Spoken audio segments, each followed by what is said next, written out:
Welcome to End of Life University on YouTube. I'm your host, Dr. Karen Wyatt, retired hospice physician, author, and podcast host. Today, I'm sharing with you a conversation from the past. This was actually my very first introduction to Barbara Karnes, pioneer hospice nurse, the author of the Little Blue Hospice book and many other books as well. And this began my friendship and deep relationship with Barbara, this very first conversation we had so long ago. And I just uncovered it in the archives and thought I would share it with you. There's no video, unfortunately. I was only recording audio back in those days, but I hope you'll listen along as Barbara and I get to know one another in this in depth conversation about hospice. And so enjoy it and make sure you subscribe to this channel. Also, subscribe and leave a rating and review for the podcast wherever you happen to listen. And go to eoluniversity.com/support to find 3 different ways you can make a contribution that will help keep this channel and the podcast on the air. And I appreciate it so much in advance. And I will tell you, right now we're entering the holiday season, and I'm so grateful for everyone who has stepped up and offered their support for the channel, for the show. It means everything to me. And also, I love the comments you leave. I love the messages that you send me. And so I wish you and your beloveds the very best this holiday season if you happen to be listening right away when this episode goes live. So enjoy my very first conversation with Barbara Karnes.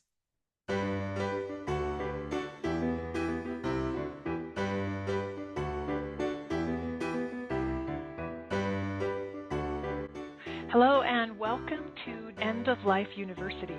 I'm your host, Dr. Karen Wyatt, and I'm so glad that you're here with me for this very special interview.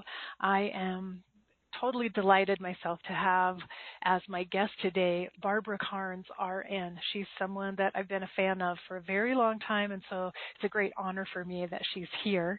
And before we start our conversation, I'll tell you a little bit more about Barbara. She is an internationally respected speaker, educator, author, and thought leader on matters of end of life. She is a renowned authority to explain the dying process to families, healthcare professionals, and the community at large. An award-winning nurse and end-of-life educator, Barbara received the Heart of Healthcare Award from Kansas University Nursing, the Horizon Award for Education from Nebraska Methodist College, and the International Humanitarian Woman of the Year in 2015 from the World Humanitarian Awards. Since 1994, Barbara has traveled the country speaking about end-of-life issues and the dynamics of dying at national and state hospice and palliative care organization conferences, state associations, colleges, nursing schools, hospitals, and hospices. Barbara writes the popular blog Something to Think About, a blog on end-of-life, and maintains an active presence in social media with online communities on Facebook, LinkedIn, YouTube, and Twitter. Barbara is the author of the End of Life Guideline series, and if you work in hospice at all, you're probably quite familiar with these guidelines, particularly what we've always called the Little Blue Book, Gone from My Sight. And we'll talk about that book a little bit more. But in addition, she has written the book, The Final Act of Living, Reflections of a Longtime Hospice Nurse. And her latest DVD is titled New Rules for End-of-Life Care. And you can learn all about Barbara and her work at her website, which is bkbooks.com. So Barbara, once again, thank you so much for taking time out of your busy schedule to join me. Oh, you're welcome. I'm looking forward to it. Well, as I mentioned, I've been a fan and a follower of your work for a long time because I remember way back when I was training to be a hospice medical director, I remember always hearing people talking about the Little Blue Book and saying, did we get more copies of the Little Blue Book? Did you give the patient's family the Little Blue Book? And finally I said, what is this Little Blue Book that everyone talks about? And someone pulled out a copy of your book, Gone from my sight. And so I've known about your work from my very first days in hospice myself. And so, as I said before, it's an honor for me to get to talk with you, Barbara. Oh, thank you. Well, I thought we might get started. This is usually how I start most of my interviews. I ask my guests to just tell us a little bit more about your own story, and I'm curious about you as an RN and when you first got interested in hospice care and how that came about.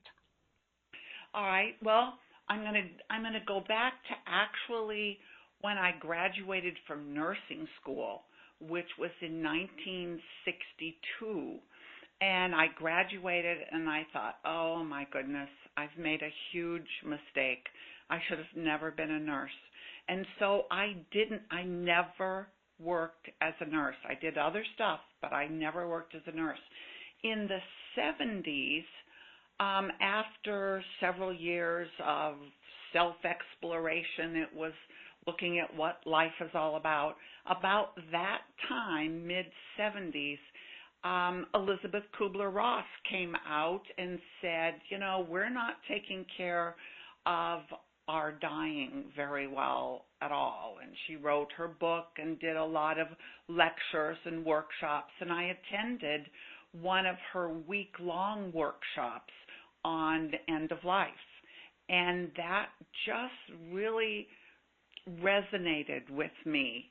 And at that same time, Cicely Saunders in England developed or came forth with the hospice philosophy. And that idea came to this country, and I thought, this is interesting to me. This is what I would like to do. But I had never worked as a nurse, so I took a refresher course and got back into nursing so that I could specifically work with end of life and hospice. Now, many, many years later, I look back and I think the gift there was that I came to end of life without any preconceived conditioning that the medical environment gives you when you're working in hospitals and working with the medical end of it. I didn't have any of that. So I was like this blank slate that as a hospice nurse, and this is in the early 80s, our goal was to be with a person when they died, at the moment of death. We also had them on service for 3, 4, 5 months. And the minimum that we visited was once a week.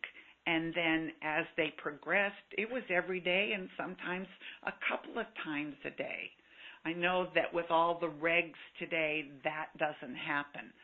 But what that allowed me over the years was to see the progress that the natural dying process. And I'm sure that a lot of people in the 80s that worked with end of life unconsciously noticed this progression. I just happened to write it down.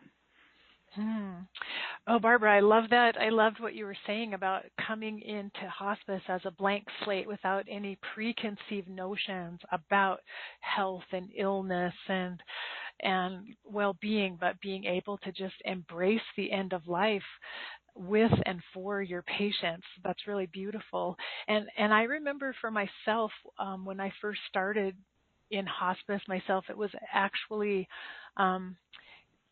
kind of trying to find a way through my grief after my father's suicide death that I ended up going to hospice.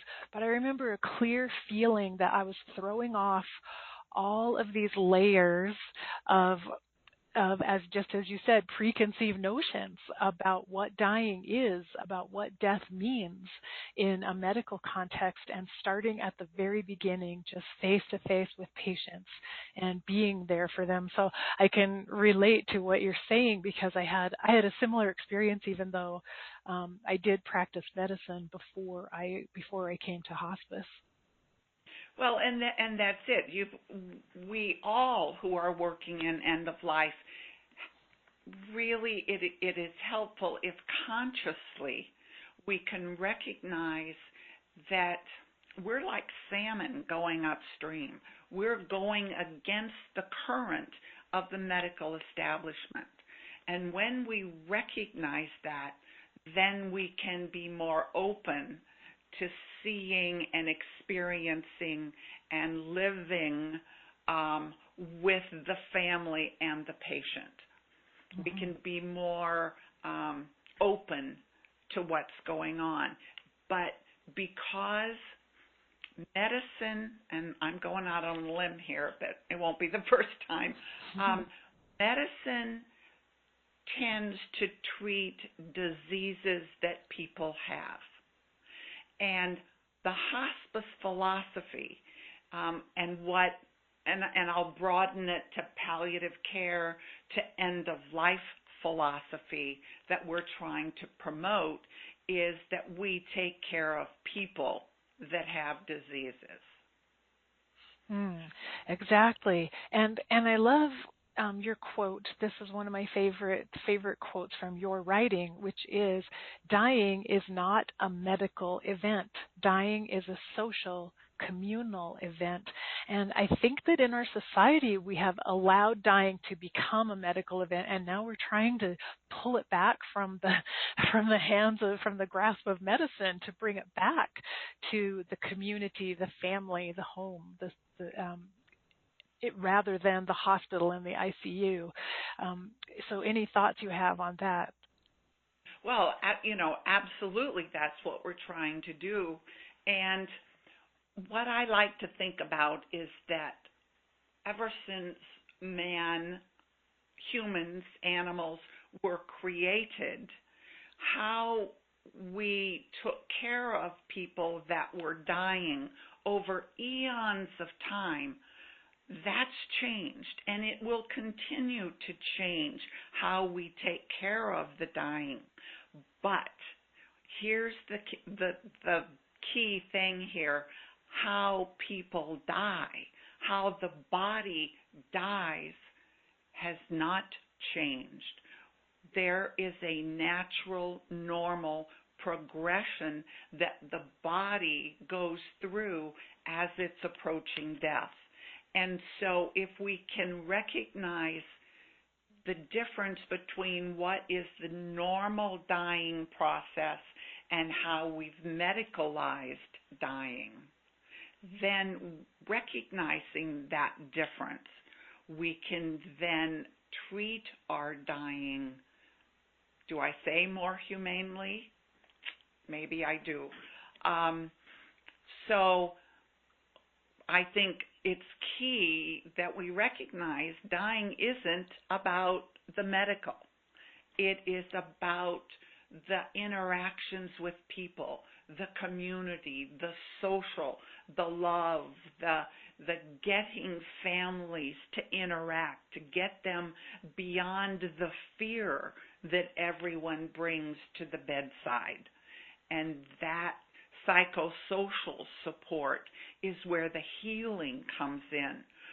We tend to equate healing with the physical body, but just because you can't heal the physical body doesn't mean that there isn't healing work to be done.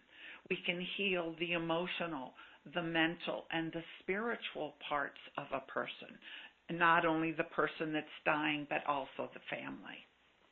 Mm-hmm. And I think that type of healing of the emotional, mental, spiritual, the family, and the social connections, it's best done in some ways outside of the medical paradigm. And I think that's where doctors have a hard time understanding this type of healing because they're not trained. They're not trained to conceptualize that there is healing apart from medicine, apart from medical intervention. And I think that's one of the dilemmas we have right now, is helping to educate doctors about the dying process and to help them let go of some of their attempts and their attachments to curing curing disease and helping to stamp out disease, so I appreciate your work with doctors trying to educate them about this natural process of dying. Well, and it really needs to start in medical school, not in pre-med, not in first-year med student, but as they're really closer to being on the front line, we need to have mandatory end-of-life education for our physicians, not just about looking at this process, which most physicians don't know because they're not taught the natural dying process, but how to talk with, how to have that talk about cure versus treatment. We need to teach our physicians how to have that conversation. And I think you're exactly right. I remember so clearly being on the clinical wards in the hospital as a medical student and experiencing death for the first time in patients, out on the ward and sometimes in the emergency room. And those were profound, teachable moments, if I can call it that, when I was ripe to understand what is happening here. What is going on, and I desperately needed a mentor. I needed someone who would talk me through this process of dying and what's happening and why it is normal and natural, but there was no one available, not for me. I couldn't even ask a question. No one would talk to me about it. So it's so clear there's just a real dearth of education for students. And students all the time are encountering these moments, I'm sure nursing students as well, moments when they could have their understanding of death expanded if they had just the right teacher there for them at that time. Absolutely. I agree 100%. And I don't have an answer. I mean, I don't have a way to get to the medical schools or the nursing schools, and I don't know where that comes from. Who has enough authority to get it in all the schools, to get it there? Maybe it has to be us, the community, that pushes hard enough for it, that the doctors themselves will say, we need more education. Maybe it has to start with them. Yeah, I actually think that you're right about that. I do think this will be a community-led movement. So I think you've done a tremendous amount to educate the community because, your end-of-life guideline series, including Gone From My Sight, they are amazingly practical and yet profound booklets that really help people understand the dying process in the moment while their loved one is experiencing it, and not only the dying process but their own grief process and how to navigate that.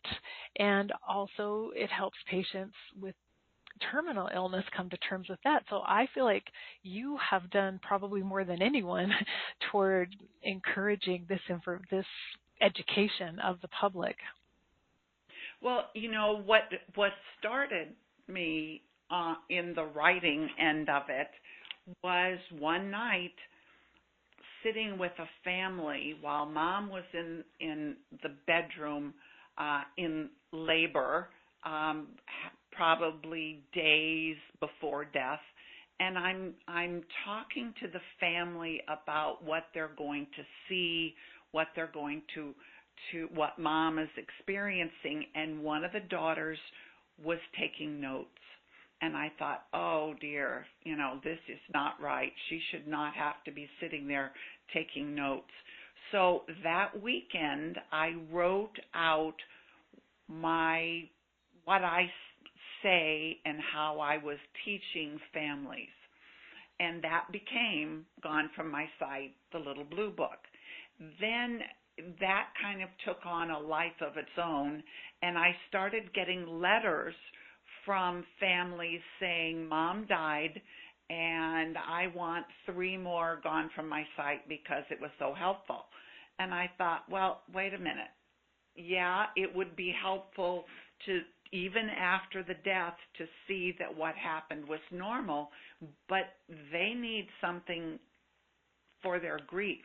So I wrote My Friend I Care.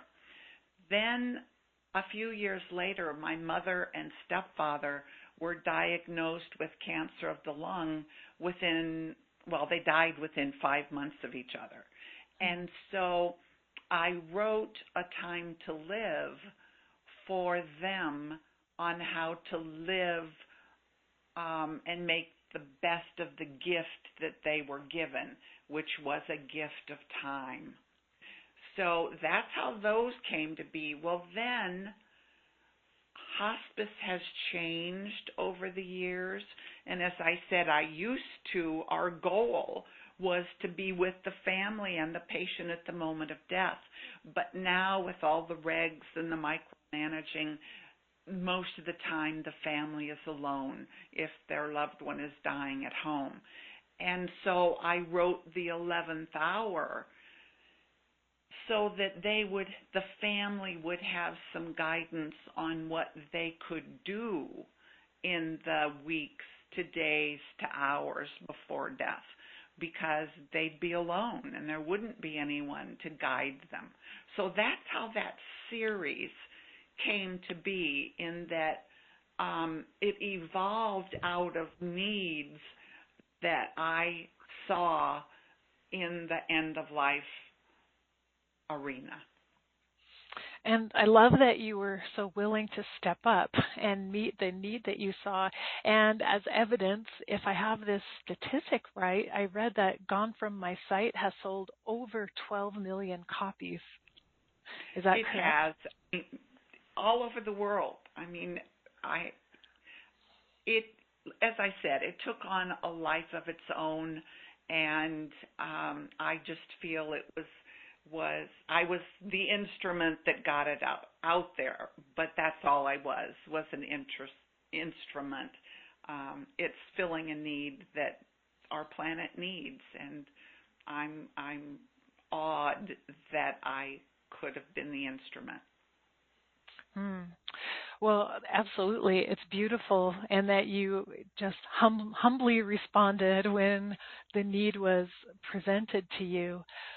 But I do want to emphasize, if people haven't seen this series of booklets, they're so well written, but so easy to read, which I think is crucial. If a family's sitting at the bedside, they're being caregivers and trying to be with their loved one, they don't have time to read a huge text to get their questions answered. And so the way you put the guidelines together, they address all of the most common questions that patients and families would have.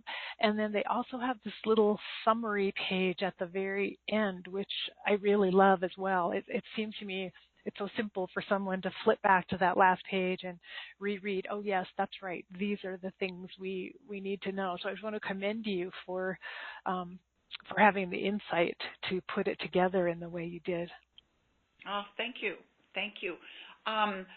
In talking about the guideline series, I just, one of my newer booklets can actually fit in there into that series, in that I've written a booklet on dementia at end of life.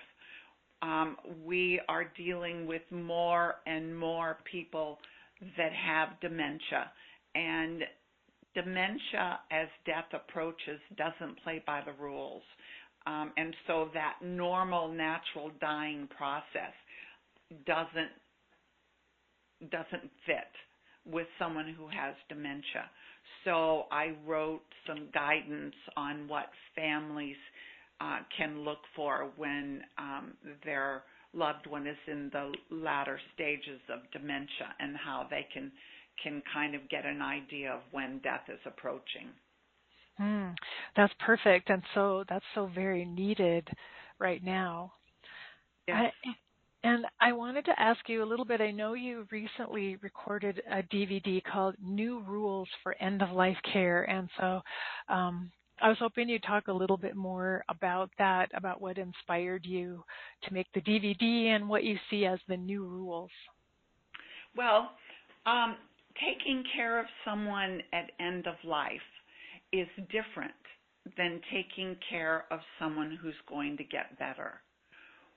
We in the medical, well, not always in the medical profession, not everyone knows this, but a lot of people do. But families do not know that there's a difference. And so the work of people who are involved in end of life, their work is being judged on how people get better unless we educate them that there are new rules for people who are dying. There are new rules for end of life care. So we've become a media age, a visual age. So I put together this 25-minute DVD that addresses those areas that families are most confused about when it comes to end of life.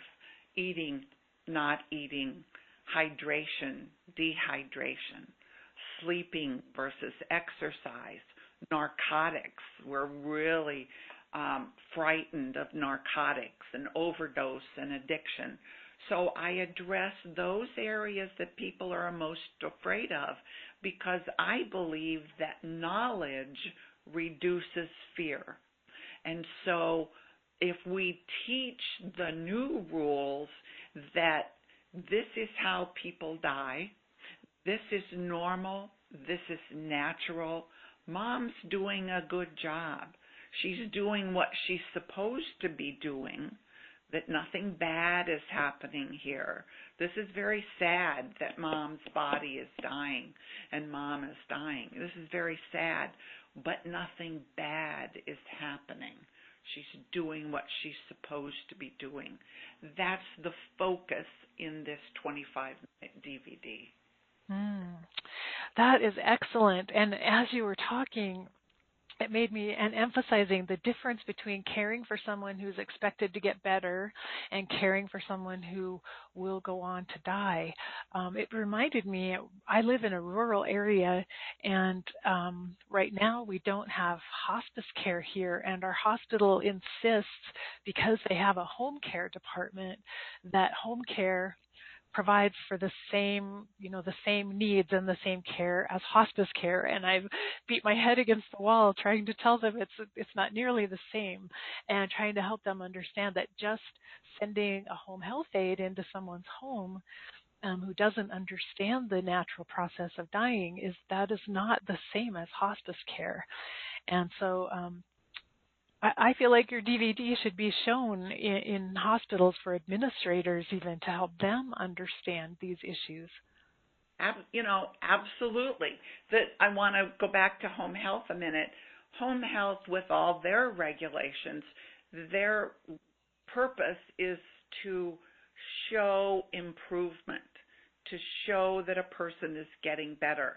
And if they're declining, then home health has to take them off service. So the idea is that they would switch to hospice, but there's a lot of communities that don't have hospice. And so, yes, take this New Rules DVD into the hospital and in service all the employees, doctors included, and then take it to the home health care agency and in service the home health care, in service nursing facilities, in service assisted living facilities, because all of these areas have people die. And yet, coming from a medical base, which most of these agencies do, they are not prepared to deal with the normal, natural dying process. They're going to try and fix it. That's what our health care is about. Exactly. Actually, someone just said to me recently, actually a nurse in an emergency room, said our health care system is really about illness it doesn't really take care of, it doesn't really address health. We have an illness caring system, which I thought was very interesting. Mm-hmm. That's so true. And, it's true that patients and families don't really know the difference either, so they will accept medicalized care because they don't understand that there's anything different or there could be anything different, which is why this education is so important on all levels, educating the whole medical system and continuing to educate the community as well. Absolutely. Absolutely. Well, in the years that you've been doing this work, because you're one of our pioneers, Barbara, really holding down the matrix for all of this end-of-life work that's taken place. And I'm curious to know what you find encouraging right now about the current state of end-of-life care, and if there's anything that discourages you about our current state.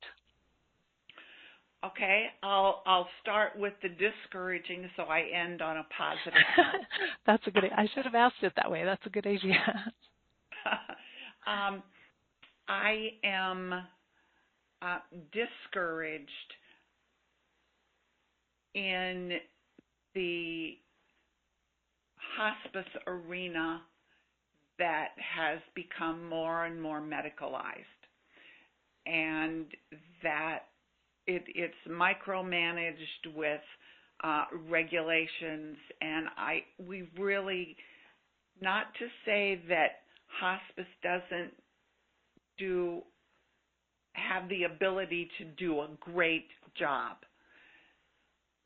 but there are also hospices that aren't doing a great job, and it's partly because the government has so regulated and is so micromanaging that the patient is actually getting lost in the system, and the protocols and the software and all of those things that are required, that to me is really sad.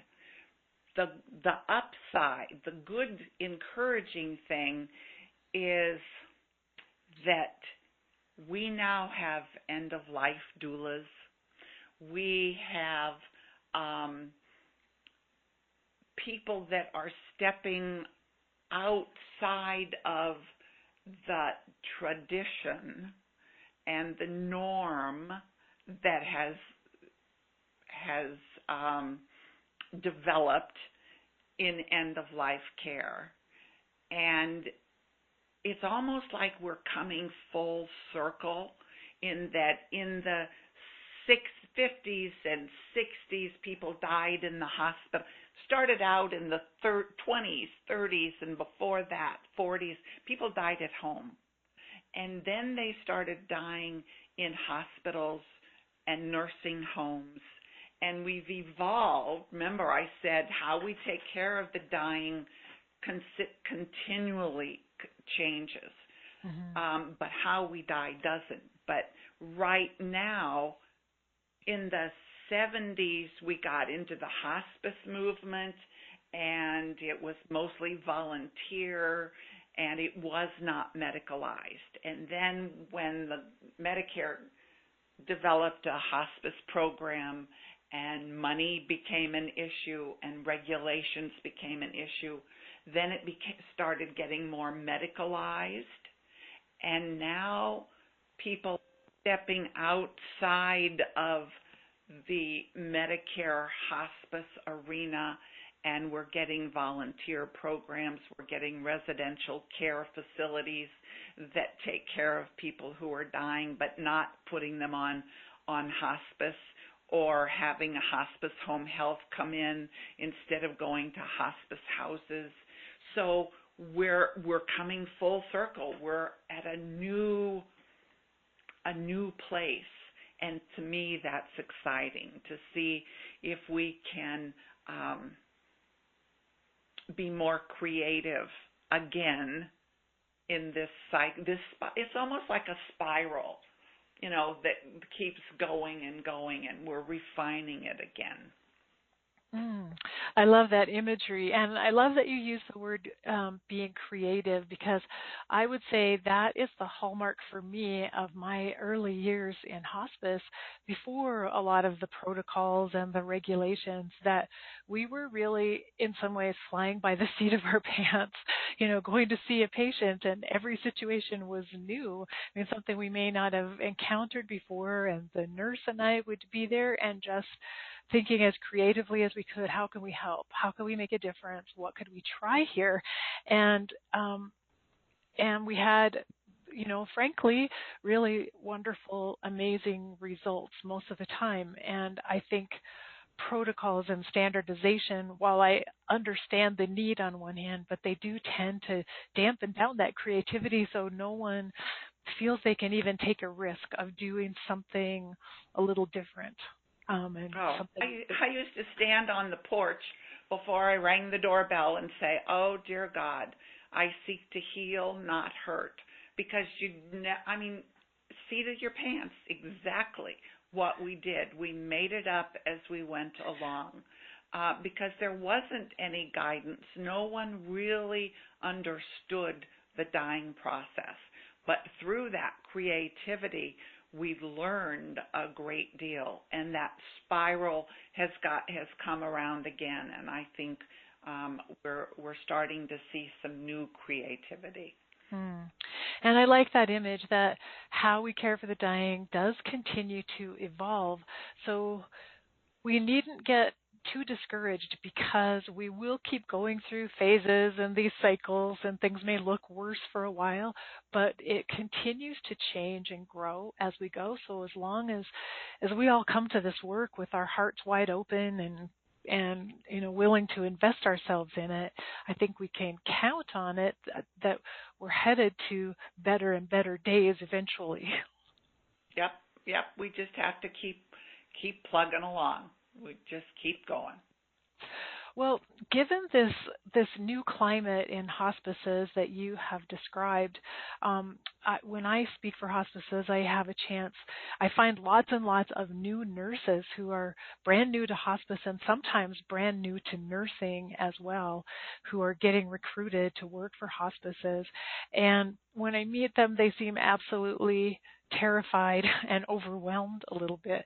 And I was thinking about you back in your early days when you started out, and I was wondering, looking back now, what advice would you have for those new young nurses as they begin to work in hospice? I think the most important thing that we can do when we're working with end of life is to recognize that we're pioneers. We're going against what we have been taught, medically taught.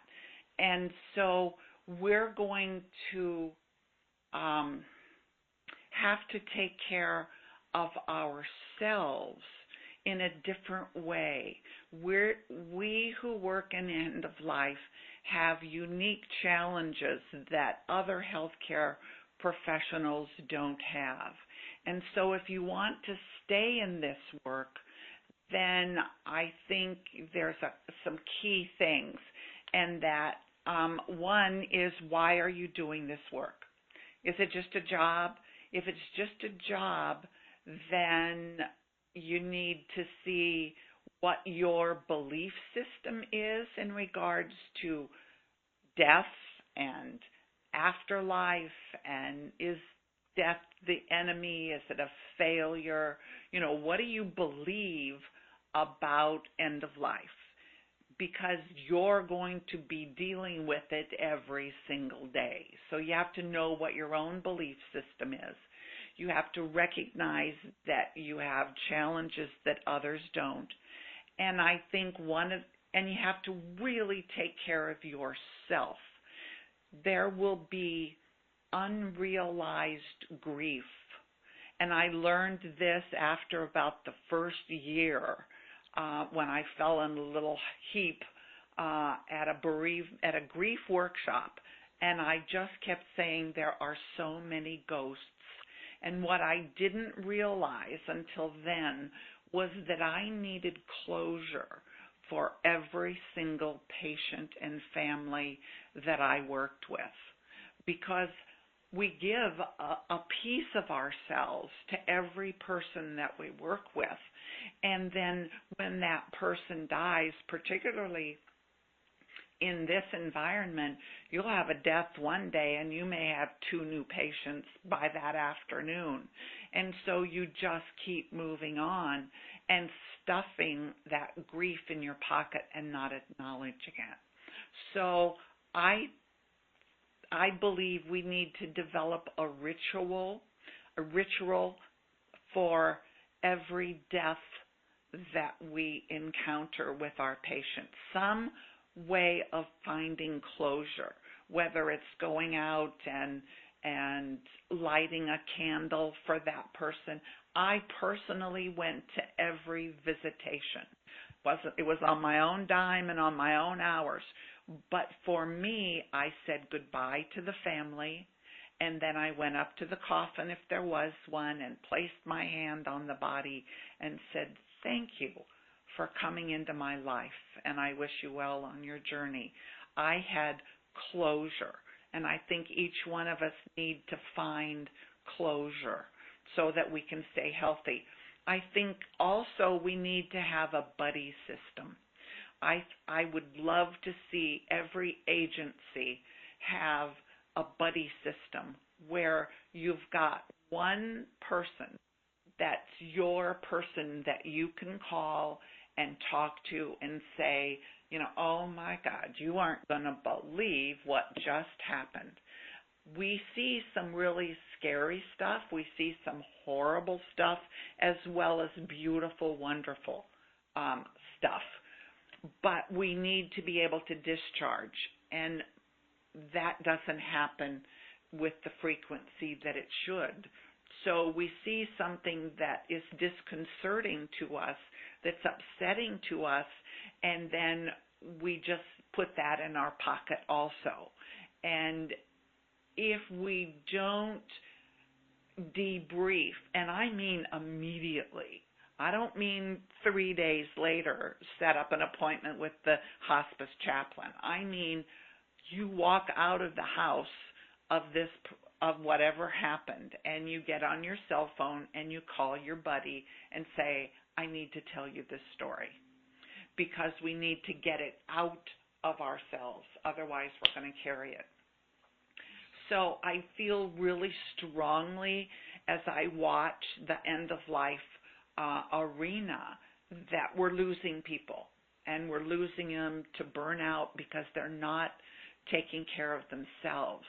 And people that are drawn to working with end of life tend to be very selfless. They tend to put themselves last. And someone said to me just recently, it's kind of like on the airplane when the oxygen mask appears, we need to put it on ourselves first so that we can then help others. And that applies to working with end of life also. So with all of that said, I wrote another booklet for the caregiver, and I did a 25-minute DVD that I encourage all agencies to have an in-service with their staff to keep them healthy. Oh, that's fantastic, Barbara. Those are just wonderful suggestions. And when you talked about having a ritual for closure, it reminded me when I was meeting with the staff from a hospice recently, and they were telling me that at the beginning of their IDT meetings every other week, they used to spend 15 minutes and read the names of every patient that had died since the previous meeting, and staff could say something nice about the patients or a memory from the patient, or just talk together and share about those patients who had died. And the administrative staff decided that that was a waste of 15 minutes, and so shortened the IDT meeting by 15 minutes and said, that's not going to happen anymore. And I believe it was extremely detrimental, because I think that little ritual, just 15 minutes of sharing time, it was a debriefing time. It was a ritual for closure and resolution. And the administrator had no idea the devastating impact of taking away that 15 minutes and how that probably contributed to some of the burnout that they're dealing with now. Yes. Oh, I'm sure of it. And we are losing good people because we're not taking care of them. And, you know, an agency, I feel, has a responsibility to not just take care of the community and patients and families. They have a responsibility to take care of their own staff. And this is unique work that we're doing. It's trauma work. And so we need to debrief and support. And part of that is a ritual. And if your agency doesn't have something, then create your own. That's an excellent suggestion, because those nurses I talked to were really hurting over the fact that they lost that 15 minutes. But in fact, maybe they could create it themselves on their lunch hour. Maybe there's a way they could think of, how do we come together on our own time then, if we need to, for that little ritual, just to take care of ourselves and just to heal one another and not go through this burnout and compassion fatigue. We had what we called the Bones group. And Bones represented bunch of nurses eating and slurping. And we met every Friday night in a restaurant, and we'd have a glass of wine or a margarita and some dinner, and we would talk, and we would debrief, and we would laugh and support each other weekly, you know, and that was important.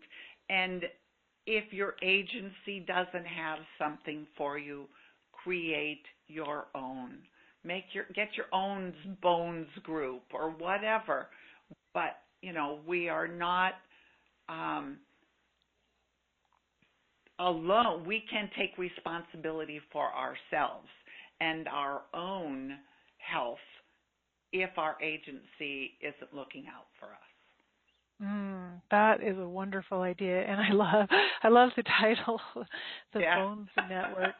Well, I recently started just a little conference call called the Hospice Happy Hour, once a month on a Friday evening, thinking, like, this is really what these hospice nurses need. They need a happy hour, and if they don't feel like they can actually go to a bar somewhere, maybe they could get on the phone together and we could have a conversation and debrief over the phone.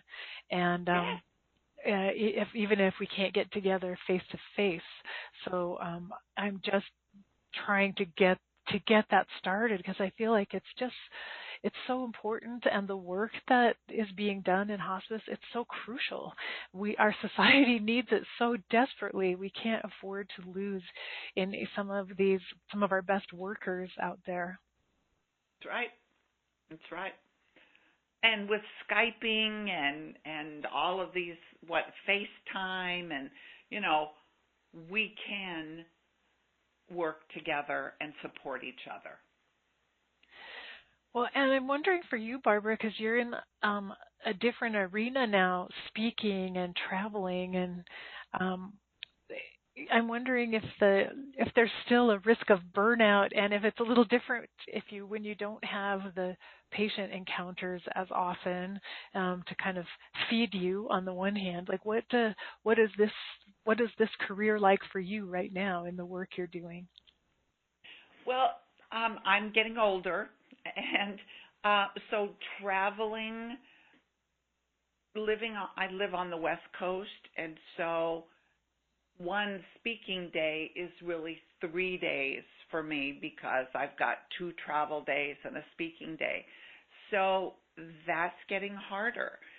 But, well, I'll tell you a story. It was just a couple of weeks ago. I was at the chaplain conference, and I was scheduled to speak for 4 hours. And I haven't done any speaking for a while, for several months. And so I was really, really nervous. And so we fly to Houston, I think it was. And when I was done, I was on a high, which is what happens to me every time.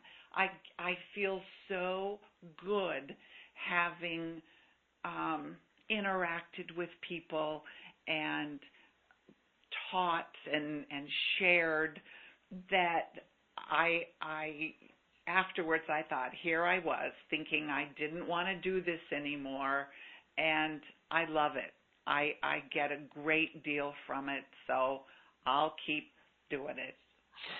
Well, I'm thinking you're back in that creative mode again in a lot of ways, and you are responding to the need, this huge need that's there in all types of groups for the education that you provide. And thank goodness, I'm so grateful for you that you are still willing to do the work, because I believe you're making a big difference, Barbara, in this teaching that you're putting out there for everyone. Oh, thank you very much. Thank you. So I'm glad that you still enjoy it and that it still feeds you, because we have a long way to go. We still have a lot of people to educate on these issues. So there will be a need for you for a long time in this work. But I did want to mention that all of your materials are available online too, including people can purchase the DVDs and your guidelines, the booklets, and your book as well, which I actually didn't even ask you about your book, The Final Act of Living, Reflections of a Longtime Hospice Nurse. Maybe you should tell us about that. Well, what I did, and all of my material is like large print and 5th grade level and gentle, but, easy to read. So is The Final Act.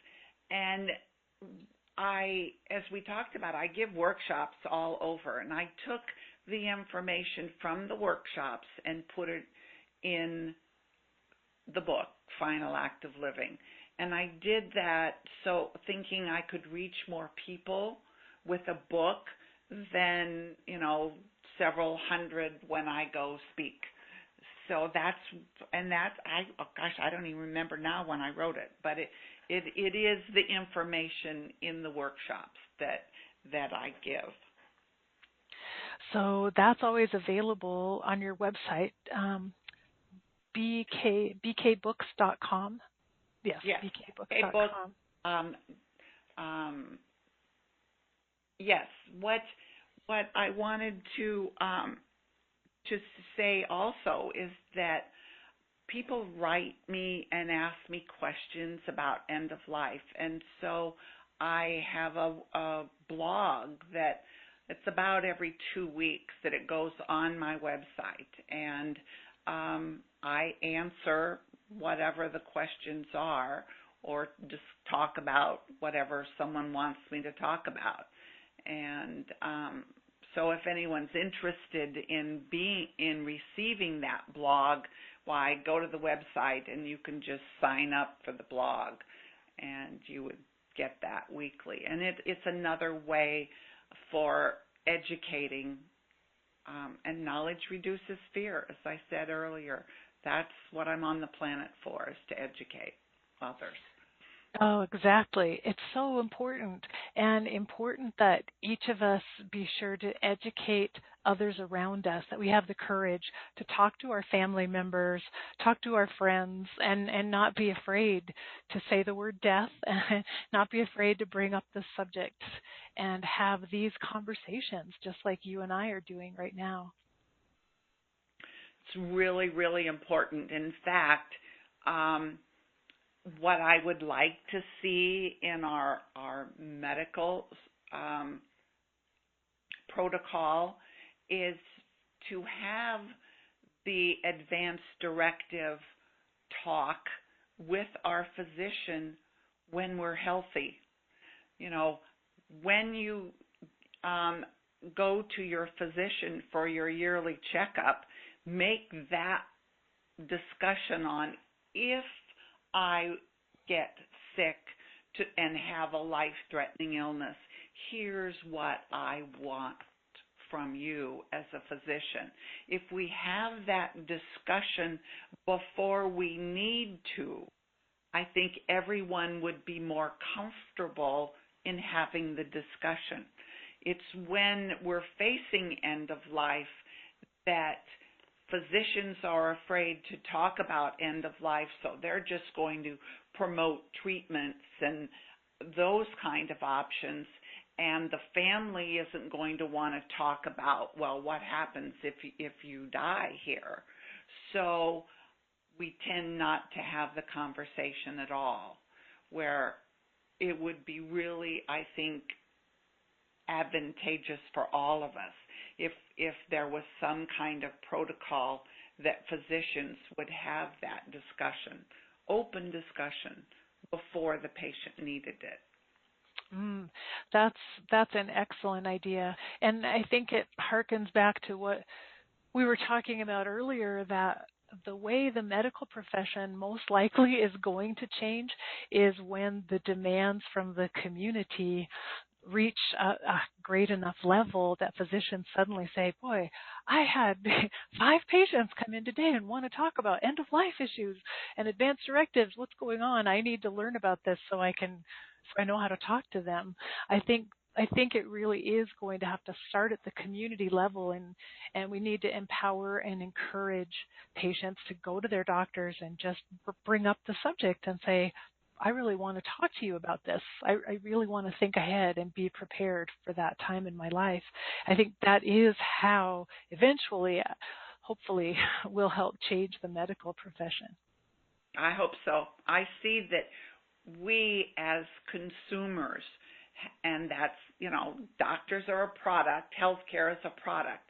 We as consumers can change. We have great power. We just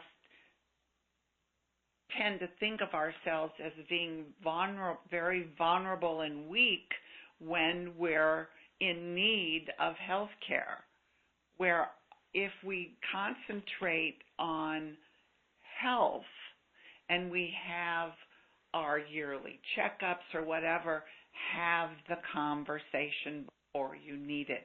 We will change the medical environment. I think you're exactly right. And I remember one woman I met at a death cafe told me that she went doctor shopping with her advance directive. And she said, I kept going from one doctor to another until I found one willing to discuss it with me. And that's the doctor now that I am, that I'm engaging with, because I wanted someone open, willing to have the conversation. So I think we really do have that power as consumers to, to choose who we want to work with and who's open and who will listen to us and care about our concerns.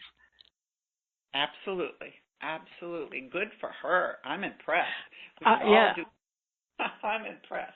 I was too, but I thought that's great that she felt confident and empowered enough that she could keep looking until she found that one right doctor for her.